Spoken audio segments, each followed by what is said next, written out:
न्याज़ी साहब क्या कहेंगे आप, ये जो बयान दिया है राना सनाउल्लाह साहब ने, आप उस पर बड़ी तनकीद हो रही है, आप क्या सेकंड करेंगे उनकी इस बात को?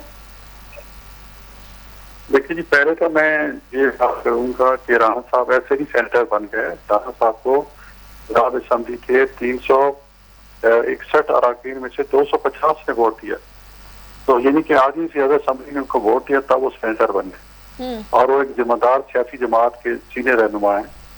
उनके मुताबिक कह रहे हैं कि सेनेटर बन गए, लिफाफे में ज्यादा पे नहीं जाना चाहिए। बाकी जहाँ तक राना साहब ने कहा है कि जी जो पानी के मशवरे से बनेगी या हिदायत से बनेगी वो कदम होगी, उस बिल्कुल सुप्रीम कोर्ट के फैसले से हमने खुद ये फैसले भुगते हैं।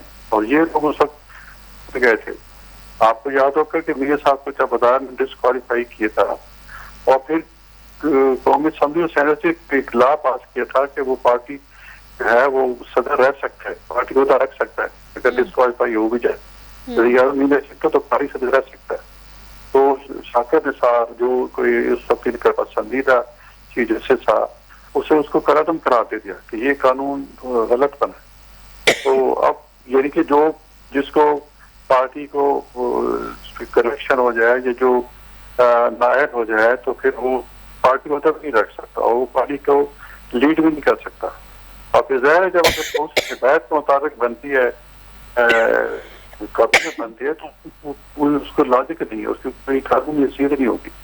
इसका मतलब है कि सुप्रीम कोर्ट के ऑर्डर की वायलेशन होगी। फिर हम अगर ऐसे करते हैं, उसके मशवरे के बाद काबीना देते हैं, तो फिर हमारे पास ऑप्शन खुला है कि हम सुप्रीम कोर्ट जाएं और सुप्रीम कोर्ट के फैसला उनको कोर्ट को अपना फैसला दिखाएं कि ये हाल है, उन्होंने वायलेशन की है और इसको कलम करा दिया जाए, फिर हम सुप्रीम कोर्ट में जाएंगे।